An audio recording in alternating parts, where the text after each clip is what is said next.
Ini hari terakhir nih aku tidur di sini. Nih udah tak bersihkan semuanya, lantainya juga semuanya bersih, harum, harum banget, harum ya. Nih hari terakhir aku di sini. Udah tak beli ini untuk pengharum ruangan karena Om Hengki mau tidur di sini. Om Hengki itu mau tidur di sini. Jadi aku harus move. Ya, ya nggak apa-apa lah, nggak apa-apa lah move ya. Kan bukan rumahku. Ini hari terakhir aku. Ini terakhir aku tidur di sini ya. Nanti malam aku tak shoot tidur. Dan ini udah tak bersihkan semuanya tak bersihkan, tembok-temboknya juga tak bersihin. Oke, tinggal packing semua. Nah ini tinggal ini doang, tinggal dikit doang, ini tak packing nanti. Ini packing tinggal dikit kok, mau tak packing mas. Nah, udah pindah di tempatnya itu, rumahnya siapa nggak tahu, rumahnya Koyo atau siapa di Madiopuro sana situ. Setelah itu saya mau kemana nggak tahu ya, tergantung Tuhan lah. Kalau memang Tuhan kasih saya tempat yang lebih bagus ya kita terima, kalau enggak ya saya harus cari kerja dulu, cari kerja dan menentukan langkahnya itu hanya Tuhan yang tahu, aku juga nggak tahu.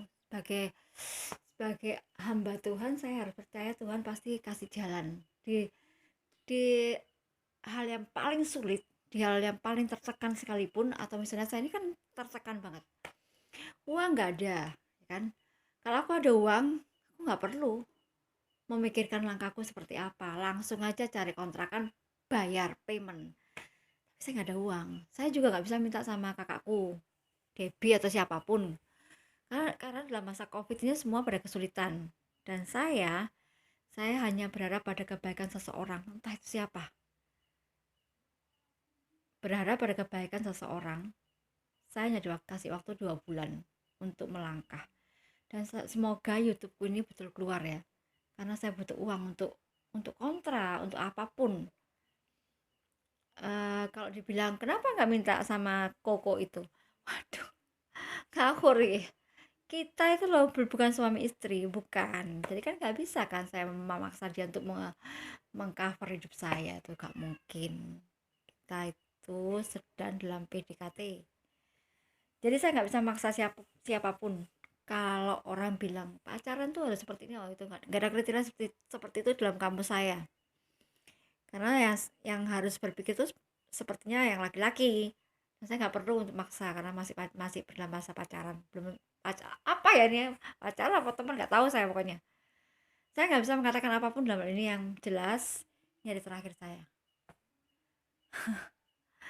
Udah tak bersihkan semuanya, bersih tinggal di packing, tinggal dimasukin dos besok ya, karena hari ini capek bersihin ruangan ini, termasuk temboknya udah tak bersihin semua sama by clean, bersih. Temboknya udah bersih, termasuk lemari-lemari ini udah bersih. Tinggal oh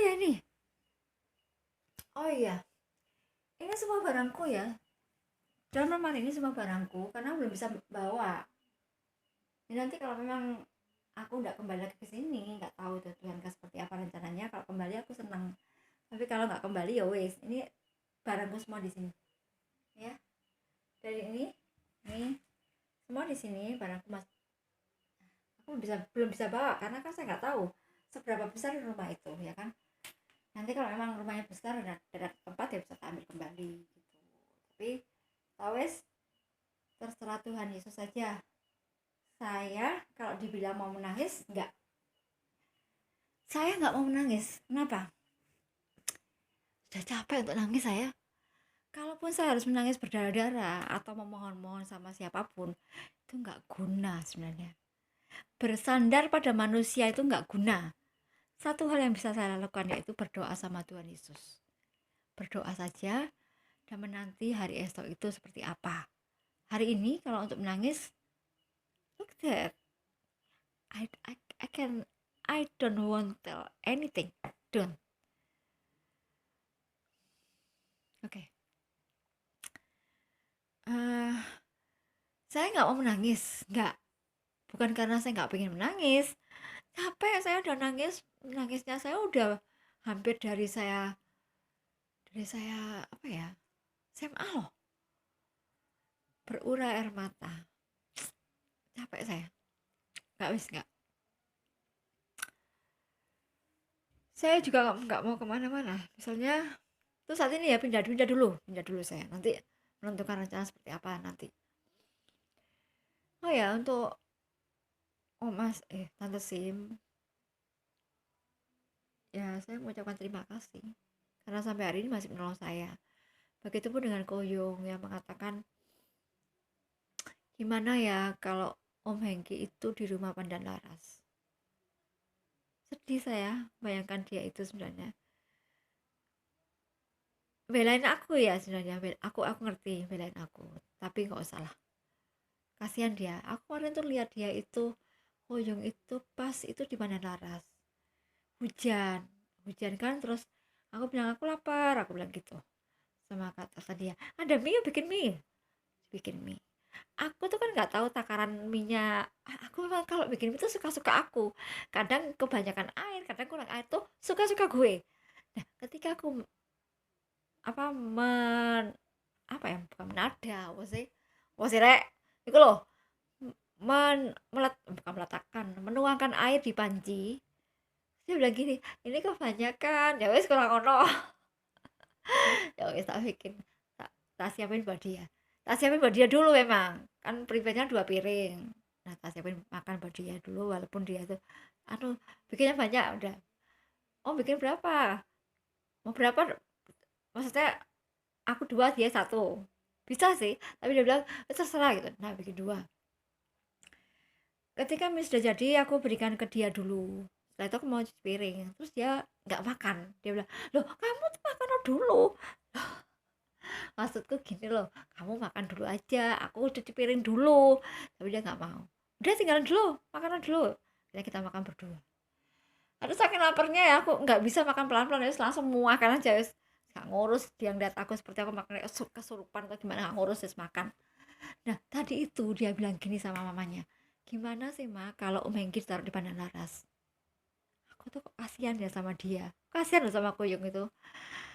Aku nggak tahu dia tuh cinta mati banget sama aku atau dia emang terlalu baik sama teman, nggak tahu. Posisi aku seperti apa juga nggak tahu. Dia tuh ambigu.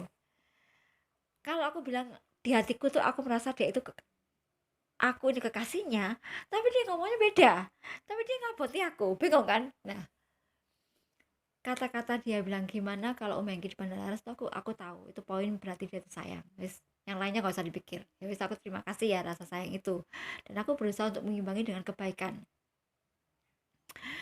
Terus itu aku lihat kemarin pas hujan ya di Pandan Laras tuh, Koyo itu kan habis makan, terus dia bilang gini, aku ngantuk, wis tidur. Terus gini, apa, kamu tak pijat ya, ya wis tapi di ruang tamu sini ya. Weh jangan, nanti kan dilihat orang, gimana sih kita pijat-pijatan, aku menjadi kamu nanti kan di orang, aku bilang gitu. Akhirnya aku di kamarnya tidur, nah kok hujan turun, terus lumayan, terus aku bilang, aku tak pulang aja ya. Jangan, hujan, kata si Koyong itu, hujan. Kamu tahu apa yang terjadi? Aku awalnya nggak tahu ya posisi kamar itu seperti apa, kamar depan itu nggak tahu aku bocor atau nggak tahu, karena aku sibuk nulis buku harianku. Aku kan suka nulis ya, emang aku pengen bikin cerpen tapi nggak keburu-buru karena aku nggak punya laptop. Aku nggak punya laptop dan aku juga punya waktu tuh, nggak punya waktuku tuh habis untuk kerja, untuk cari duit. Nah gitu loh. Nah waktuku yang banyak ini kadang terserap ke tempatnya Koyong. Aku tuh pengen kesana terus, masalahnya pengen deket dia terus. Nah ketika aku menulis itu hampir kayak setengah jam, dia udah tertidur lelap. Kenapa tertidur lelap? Aku dengar dia suara dengkuran dia, ngorok, itu bahasa Jawanya ngorok. Aku lihat, loh ya ampun Tuhan, kamar itu, kamar Wanderers itu di depan itu, dia tidur sambil kena hujan. Dia itu kan basah dan dia tertidur lelap. Ya gimana ya, aku nih kan emang kalau sayang sayang banget, jadi aku pelan-pelan aku ambil lap, bukan lap sih, kayak itu apa namanya, cancel slope, apa itu ya, sarung bantal itu bersih. Jadi ketika dia tidur, pelan-pelan kakinya aku angkat, aku tutupi itu yang bekas air itu supaya nggak kena kakinya. dan dia nggak terbangun sama sekali. Dia kayaknya ngantuk benar. Nah saya itu tak tinggal lagi untuk apa, untuk bersih-bersih, daripada aku nulis-nulis aku bersih, karena lantai di bawah tempat tidur dia itu basah. Jadi kamar di Pandanlaras itu basah sah-sah. Jadi ketika dia tidur aku ngepel semuanya, tak pel semuanya, terus terutama kamar dia dulu, dia tidur, aku ngepel supaya dia nggak apa ya namanya, tergenang air kan nggak suka aku. Untuk dia tuh mungkin biasa ya, aku nggak bisa. Jadi ketika kakinya aku angkat pelan-pelan, kakinya dia aku angkat pelan-pelan, terus tak tutupi sama itu sarung bantal supaya dia nggak basah. Aku sedih yang lihat dia kayak gitu ya, kasihan gitu loh. Ya tadi itu dia bilang kenapa nggak Om Hengki taruh di Pandanlaras, itu menunjukkan dia sayang kan sama aku, atau aku yang GR nggak tahu, atau aku yang GR nggak tahu, nggak ngerti. Nah udah ya, aku makasih ya Tante Siwang, juga makasih ya Kuyung, aku sayang itu sayang bener. Terserah wes nanti kedepannya kita seperti apa nggak tahu saya. Nah kemudian aku bersihkan rumahnya selesai, terus dia juga belum terbangun, terus aku bikin kopi untuk dia sebelum aku pulang. Terus aku bangunin dia pelan-pelan, aku pulang ya. Terus dia bilang, loh kamu kayaknya nggak di sini loh tadi. Loh aku tuh di sini dari tadi, aku bilang gitu. Aku di sini sama kamu. Masa sih? Iya, kamu tuh tidur lindur paling. Nah sampai aku pulang ya, dia bilang jangan tutup ya pagernya. Kadang aku juga bingung sama Kuyung itu, kalau pagar tuh nggak tutup dia tidurnya lelap-lelap banget loh. Aku ngepel, aku bersihin kamar mandi, aku cuci piring, walaupun pelan-pelan sih tetap aja dia nggak terbangun. Nah gimana tuh kalau ada orang masuk, misalnya masuk serut, terus kunci Honda ditaruh situ, Honda hilang gimana? Kan orang nggak tahu sih, dikira temannya Kuyung atau anak pabrik, kan nggak tahu kan orang. Nah ya wis lah, karena menuruti perintah dia ya wis tak ikuti, tak buka aja separuh, terus aku bilang aku pulang ya. Ya, tapi hanya tuh nggak connecting karena masih ngantuk, terus tak tinggal. Dan ini adalah hari yang sangat mengejutkan buat saya. Di hari apa ini ya, di hari Minggu, aku tanggalnya nggak tahu tanggal berapa ini, ini hari terakhir. Nanti aku nge-shoot di situ, itu adalah tempat merekam saya yang dipakai uangnya Koyong. Aku buat merekam, nanti malam aku tidur sambil merekam. Posisiku tidur seperti apa saya kurang tahu, pokoknya hari terakhir saya di sini. Semoga Om Hengki di sini nyaman. Aku sayang kok sama Om Hengki. Itu sayang bukan berarti aku sayang seperti orang pacaran ya, bukan. Pada semua orang tua aku tuh sayang. Aku pernah rawat Pak tua itu, eh, omnya Koyong itu. eh, Omnya Koyong kan banyak, ada Pak Hengki, ada Om tua, ada Om Bin.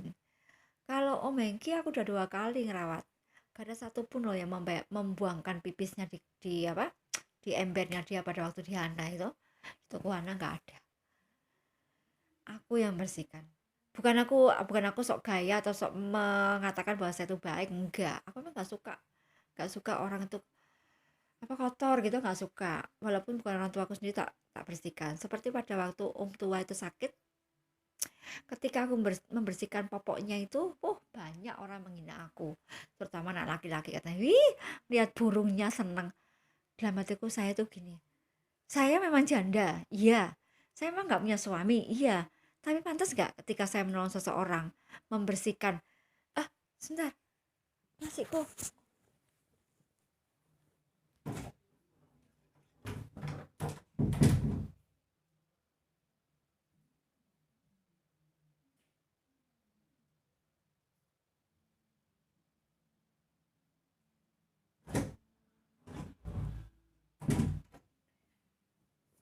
Eh, Pantas tidak ketika saya membersihkan, kan Pak tua itu pakai pampers, ya kan?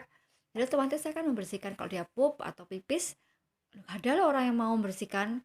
Kalau siapa itu yang namanya OSI itu kan yang dibayar, terus dia kan nggak full time di situ. Jadi ketika OSI nggak ada, semua nggak ada yang turun tangan. Aku di bagian dapur itu aku yang bersihkan, tanpa tanpa harus disuruh, emang tak bersihkan. Tapi anak-anak pabrik itu ngatain gini, anu enak ya pegang burungnya. Waduh, kok bisa gitu loh, kok bisa punya pemikiran negatif di saat saya itu berbuat baik. Saya itu berbuat baik loh. Saya itu berbuat baik bukan bukan tujuannya untuk pegang burung orang. Ngapain loh aku gitu. Kalau pengen pegang burung orang itu yang muda dong, masa yang tua banget, ya kan? Yang tua itu loh tak anggap seperti orang tuaku sendiri. Seperti aku menolong Pak Hengki pada tuh pipisnya itu satu ember tuh nggak ada yang buang, aku. Dan ketika pada suatu ketika aku di dapur, kan aku kerja di dapur emang tukang masak, aku nggak tahu siapa yang sakit di kamarnya Umasim ya, itu banyak penuh dengan pup, banyak sekali kecacaran pup. Ternyata kata Saropa itu kita yang itu apa sakit terus kececeran pupnya itu aku juga yang bersihkan, bukan bukan Mbak Saropa, enggak. Aku aku tuh bukan mengatakan di sini untuk diberi apa pujian ya, bukan. Aku tuh menggerakkan pada kalian semua, para pegawainya. Kalian itu kan diberi makan oleh Umasin. Kalau kita diberi pekerjaan berarti kan diberi makan oleh bos kan. Nah bos kita Umasin. Apa perlu kita pakai perhitungan untuk rugi? Enggak kan? Di saat saya di dapur, ketika saya mengerjakan hal-hal yang di luar dapur, misalnya Om Hengki foto atau Om Bin, kan Om Bin kan belum pernah, Om Bin, Om Pak Tua itu pernah pas sakit. Aku bersihkan dengan sukacita. Gak ada kata, ya aku jijik, enggak. Aku rasa dia orang tua loh, kasihan. Apalagi Pak Tua itu ya. Kalau Om Hengki masih enak, masih punya anak, masih punya family, masih punya istri. Tapi Pak Tua itu enggak ada. Aku juga nggak ngerti sih, Pak Tua itu awalnya nggak suka loh sama aku. Aku tuh berusaha nyapa dengan dia dengan baik. Tapi kan sayang dia tuh nggak suka. Ya, aku bingung ya. Pasti Om makan ya. Hamnya tuh kayak tahu antara sebel atau gimana nggak ngerti kok. Jutek gitu loh orangnya, saya gak ngurus. Pokoknya tetap aja aku sapa kan dia orang tua. Nah ketika dia sakit, ketika aku membersihkan, oh bantalnya rek penuh dengan kutu busuk, dulu itu aku yang bersihkan. Terus aku bilang, baru aku tahu ya, ketika seseorang tidak suka dan kita memberikan kebaikan terus menerus, sinar matanya itu beda. Sinar mata ketika dia nggak suka sama aku, nggak tahu ya kenapa nggak suka. Orang nggak suka tuh kan nggak ada kriteria kadang-kadang. Misalnya tiba-tiba kita punya teman terus kita nggak suka, memang kadang nggak ada alasan dan kita nggak bisa maksa untuk mereka suka. Nah sejak aku sering ya membersihkan terus masakin bubur dan bla bla bla itu, si Pak Tua itu dengan tatapannya matanya beda, mata-mata yang penuh kayak, kamu tuh loh, kamu tuh baik, aku makasih ya, seperti itulah gambarannya, mata mata yang berbicara. Nah ini hari terakhir nih, aku nanti packing semua udah tak packing kok. Dan ini barang-barangku yang tertinggal di sini ya, di tempatnya kamarnya Koyong dulunya. Nanti kalau memang sudah ada tempatnya yang enak atau memang bisa saya ambil ya saya ambil lah, mungkin tak tinggal di sini. Tapi kalau aku balik ke sini enak ya, aku senang loh di rumah ini, rumahnya Koyong. Aduh satu lagi nakal nih sahabat lah. Ini vlog saya nih, Ana Sandra Umbo Channel. Seandainya sih YouTube kamu udah ngasih uang, aku nggak sengsara seperti ini, ya kan? uh, Jadi oke oke. Kalau misalnya seorang psikolog bertanya, kenapa kamu tidak menangis? Jawabannya saya hanya satu. Jawaban saya hanya satu. Kenapa aku tidak menangis? Air mata saya sudah banyak saya curahkan. Dan dengan air mata, saya nggak akan menyelesaikan masalah. Atau dengan kegugupan saya, misalnya kayak dulu gugup ya, bingung wes, lah disuruh keluar kemana bingung, enggak wes. Saya akan mengerjakan sesuai dengan rencana Tuhan. Kalau memang saya harus pindah ke tempat yang kecil ya saya syukuri. Kalau memang saya harus ke tempat yang dimanapun terserah saya mau di mana. Aku ingin kemanapun saya melangkah itu sama Koyong sebenarnya. Aku benar-benar pengen di tempat yang gubuk sekalipun, atau ketika kita berdua miskin sekalipun, aku senang sama dia sebenarnya. Aku tahu perasaan dia sebenarnya, perasaan dimana dia merasa nggak berharga itu aku tahu. dan aku merasakan posisi itu memang menyakitkan. Aku pengen banget, entah kalau memang Tuhan menjodohkan saya, gak tahu sih, kan jodoh di tangan Tuhan, gak ngerti saya. Aku ingin sama dia, meski dia itu nantinya nggak punya apa-apa, aku akan berusaha untuk membahagiakan dia. Kalau Tuhan mengizinkan saya untuk bekerja dan YouTube ini punya uang, aku akan bersama dia dengan uang saya, bukan dengan uang siapapun, uang saya. Dan uang itu bukan untuk yang doang, sebentar lagi aku punya cucu, Tasya juga bentar lagi menikah ya, untuk mereka juga. Tapi kalau tanya aku, apakah aku ingin sama anakku, aku sejujurnya nggak mau. Kenapa? Kalau tinggal sama anak itu, nanti kalau mereka tengkar, itu aku akan tersinggung. Aku akan berusaha bela anakku, dan aku akan nggak enak itu. Aku orangnya terlalu perasa masalahnya. Dan kalau memang pada saatnya aku dan Koyong itu memang gak jadi, aku nggak tahu ya. Kalau memang aku jadi, aku ya akan bersama dia sampai tua. Aku menjaganya, menyayanginya dengan bentuk apapun. Misalnya dia nggak punya, saya ini kalau YouTube-nya bisa, atau kalau saya bekerja dan berhasil, dia akan saya senangkan. Karena aku sangat cinta dia. Dulu aku memang lihat dia itu, dulu ya pertama kali saya masuk ke Hana itu dulu, saya tuh kaget. Waduh, kok cowok ini sebenarnya keren. Dalam pikiran aku keren, sebenarnya keren. Tapi kok gembel sih? Gembel banget gitu loh. Nah, rasa suka itu tertutupi karena aku sama Kosim, ya kan? Gimana sih saya bisa melupakan Kosim? Nggak mungkin lah, Kosim itu 99% sangat baik sebagai lelaki. Bukan 95 ya, 99%. Saya udah tua, satu janda, ya kan? Itu kameranya yang dikasihkan Koyo itu HP dia. OMG, anak aku nakal tipe kabeh. 90% ketika ibunya mengatakan, kamu pergi dari sini Sandra, malam ini juga kamu pulang. Jam setengah 11 malam saya harus pulang. Bayangkan, saya menuju Kosim, menuju desanya tuh hampir setengah 11 sampai sana, malam. Diantar sama orang-orang desa itu. Kata mamanya, udah biarkan pulang aja sama mereka. Tapi Kosim tahu, itu daerah hutan. Jadi kalau aku pulang, apa yang terjadi? Saya bisa diperkosa dan gak ada yang tahu. Tapi lakiku tuh baik memang. Lakiku ini sangat berada di depan. Gak ada satu laki-laki seperti ini sebenarnya, gak ada. Kosim itu, walaupun aku belum statusnya belum istri loh ya. Walaupun surat-suratku hampir selesai jadi istri, surat-surat semua sampai sudah di kami tua, sudah dimasukkan emang. Saya belum di ACC. Apa kata Kosim?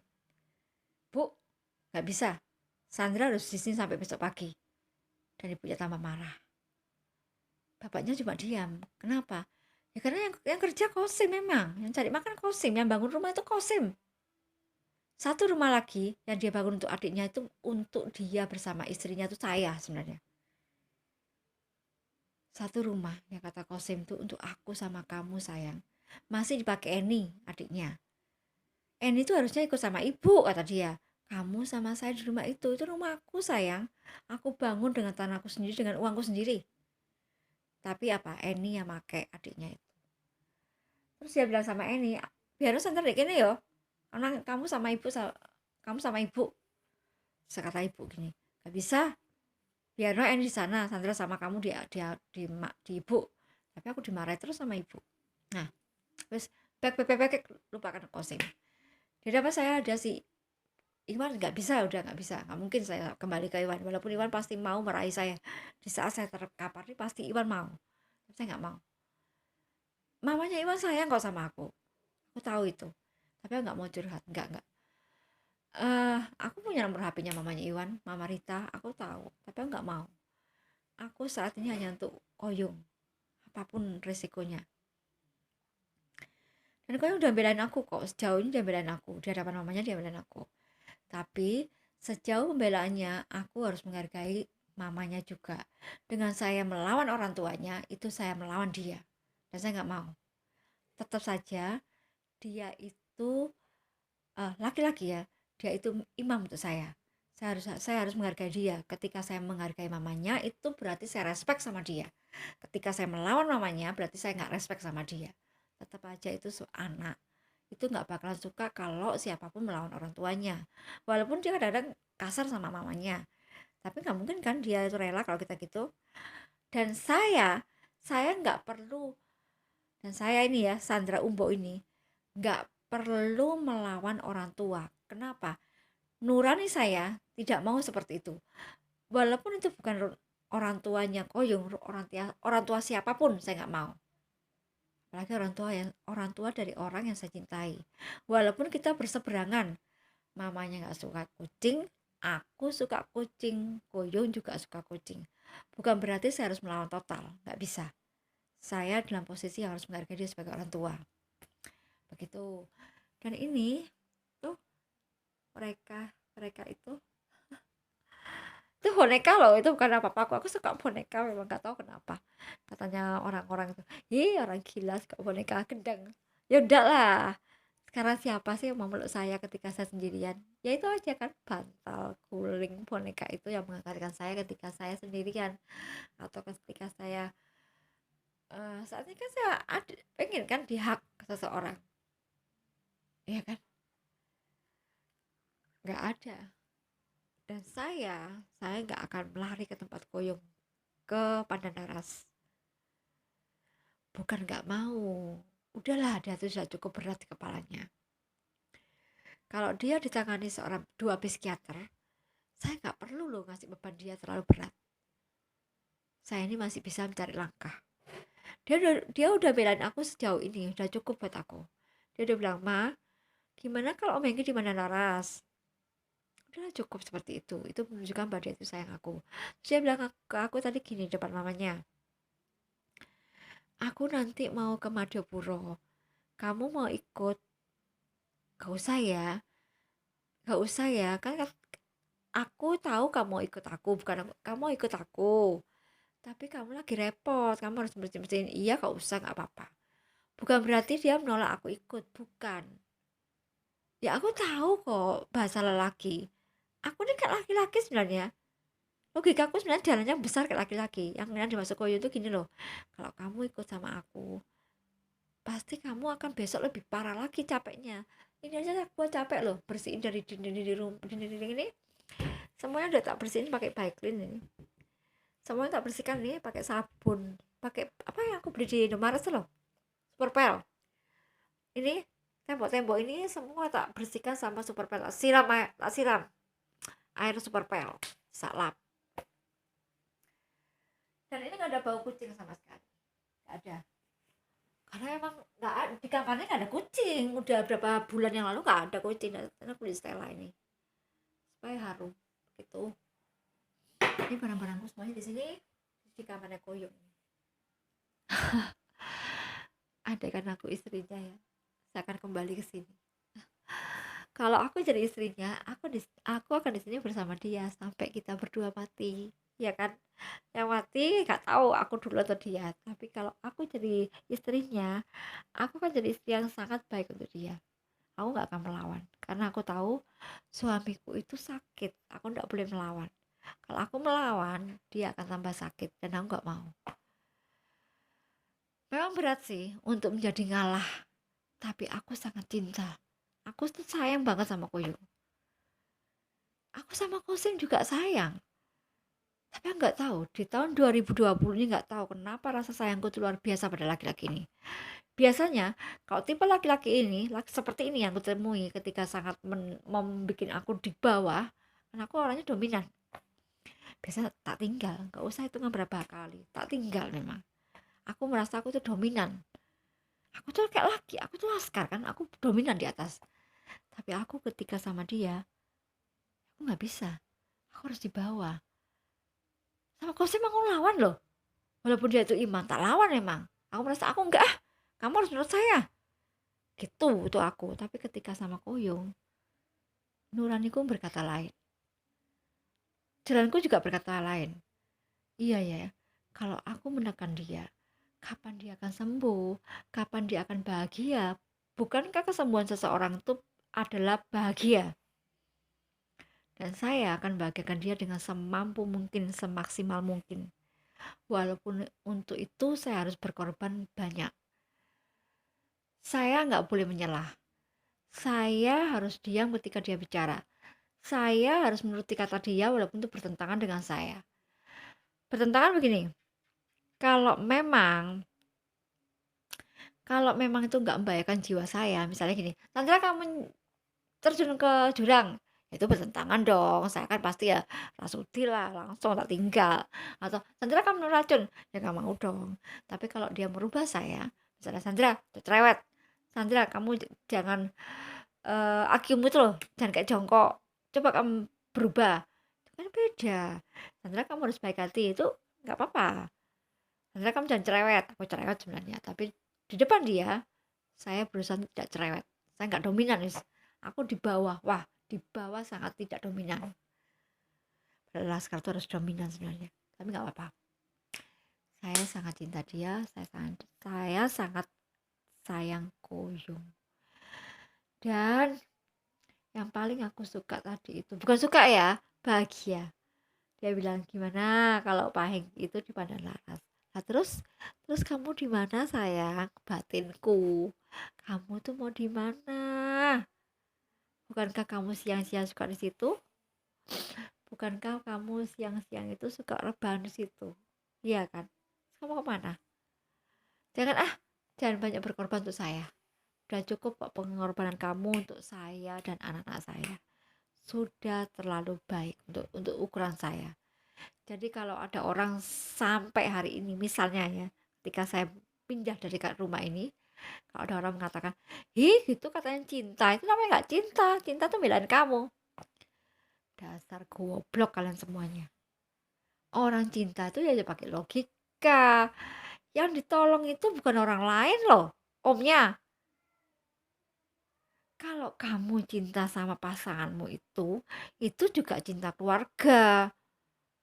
Nah untuk omnya itu loh, kok saya nggak mau pindah lah, gila saya ini. Nggak bisa lah. Omnya loh, gak apa-apa lah. Omnya, ponaannya itu bagian dari dia. Dan dia memberikan kesempatan loh ke tempat yang lain, gak apa-apa kan. Guys ya, kayaknya ngantuk, capek. Aku masak nasi tak tinggal-tinggal nih. Aku juga pengen makan. Aku nggak boleh aku nggak boleh nggak makan. Aku nyamah loh. Karena aku harus minum obat itu juga kan. Nggak bisa aku.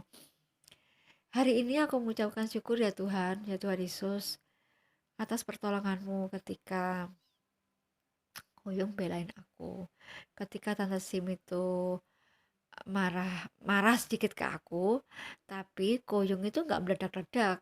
Maksudnya gini loh, setauku Koyong itu kalau, atau kata-kata mereka itu, kalau Koyong marah itu waduh, marahnya bisa-bisa kesetanan, tapi hari ini enggak. Dia bisa mengontrol emosinya dengan benar. Itu sudah poin yang berharga untuk saya. Saya dengan kekuatan tangan Tuhan Yesus sudah bisa merubah dia sedikit demi sedikit. Dan saya lihat sinar mata dia itu bukan sinar mata dia yang dulu aku lihat. Ini beda loh Tuhan.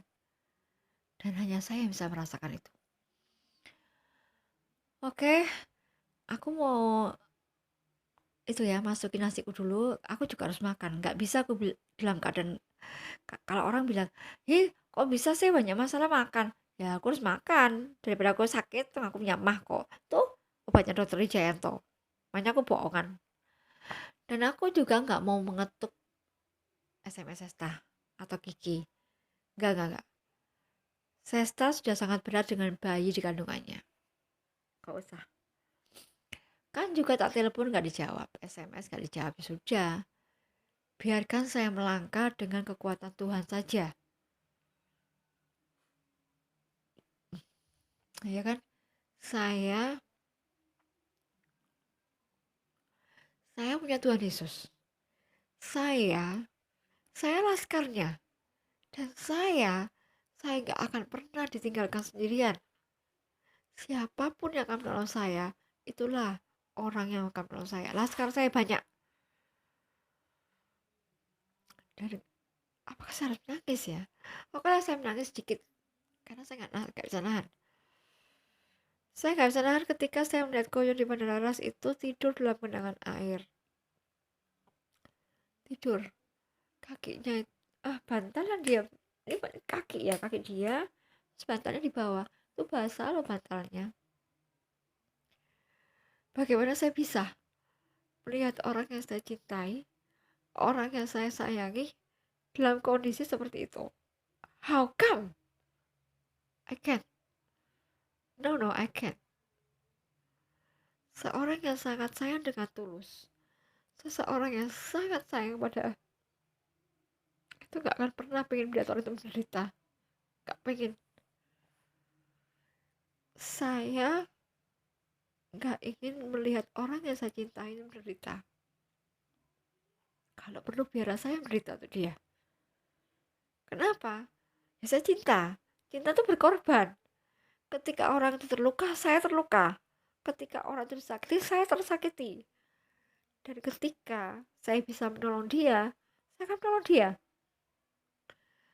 Itulah bentuk cinta sesungguhnya. Jadi, tolong jangan katakan pada berasumsi bahwa Koyong itu nggak sayang aku, bahwa Koyong itu nggak care. Dia sudah menunjukkan care-nya. Ma, nggak bisakah Om Hengki di mana Laras? Nah itu loh tempat dia. Tempat dia tuh senang. Masa aku mengorbankan dia terus-menerus? Gak boleh lah kayak gitu. Gak usah khawatir Koyong, gak usah khawatir. Aku itu tahu kamu itu baik. Aku itu walaupun dalam kondisi apapun pembicaraanmu, aku tahu kamu tuh gak gitu.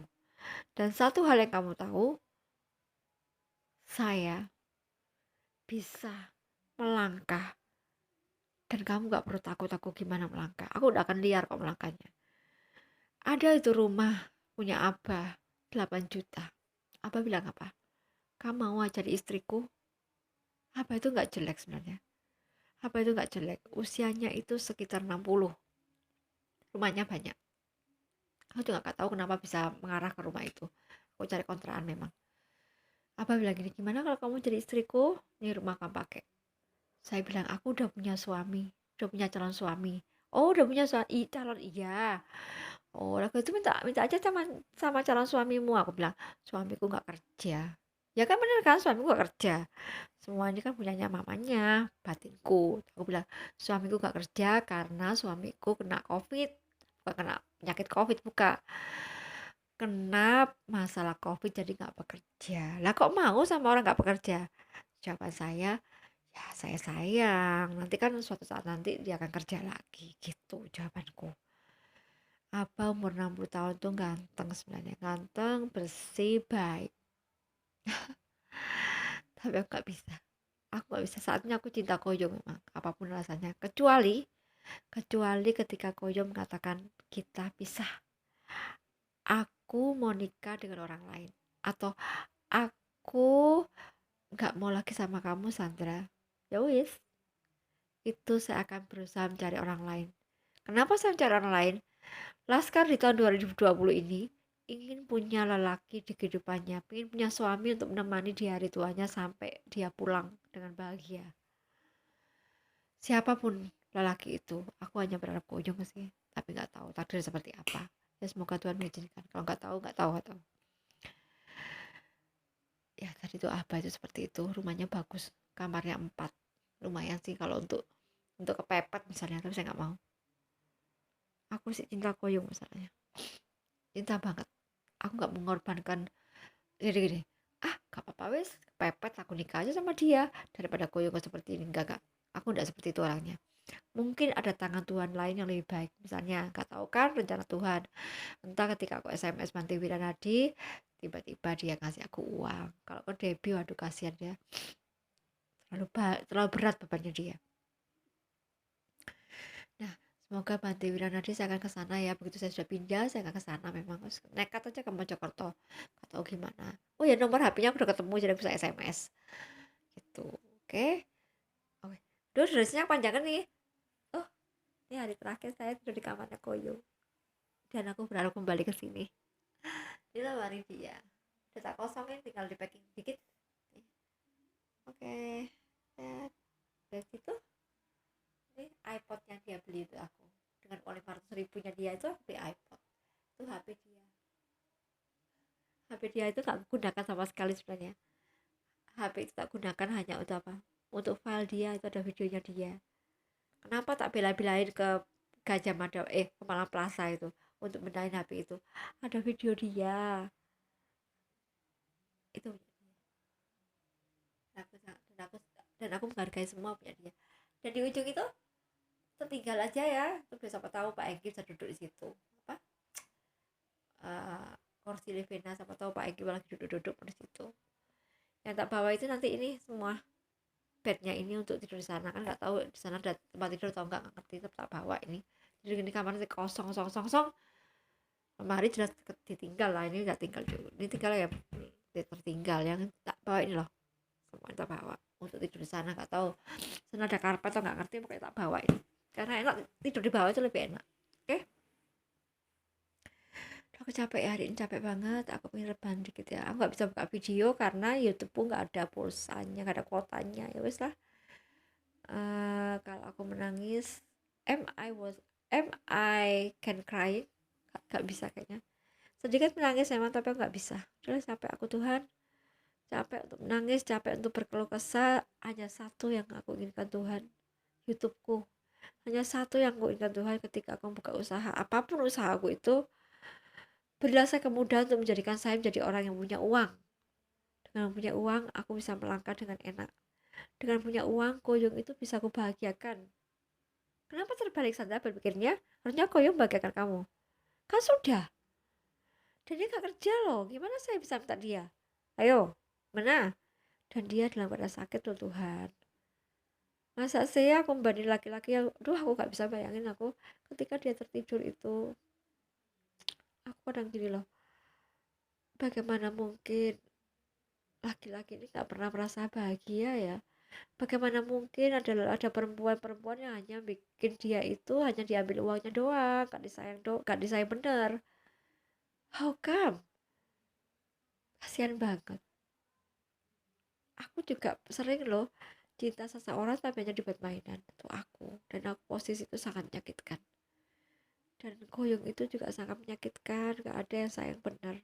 Dan akulah orang yang akan nyanyinya. Kalau dia mau, kalau dia jadi suamiku, ya aku sayang banget. Oke YouTube, berilah aku uangmu YouTube untuk kontrak kayak untuk apa? Oke. Ini aku nangis kendang. Guys ya, aku nggak mau SMS Sesta, nggak mau telepon Kiki, nggak mau aku. Terus lah, aku capek sebagai seorang ibu itu untuk ya, saya mau nangis nih. Seorang ibu itu tidak perlu memohon sebenarnya. Seorang ibu itu boleh berbohong, boleh, tapi bukan anak-anak. Seorang ibu berbohong itu bukan mencontohkan sesuatu yang tidak baik sebenarnya. Ada alasan kenapa dia berbohong. Ada alasan kenapa dia melakukan itu.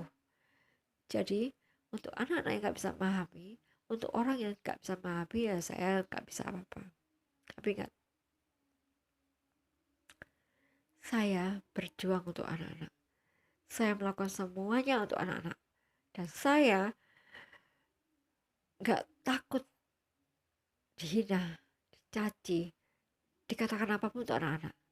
Dan ketika saya sedang dalam keadaan tidak punya sama sekali, dan anak-anak gak mau peduli, saya tidak mau memohon. No, I don't want it. Why? Saya masih punya kaki Tuhan. Saya punya kaki, saya masih Tuhan beri kesempatan untuk bekerja. Saya masih sehat sampai hari ini. Dan saya nggak tahu kesehatan saya seperti apa nantinya. Tapi saya percaya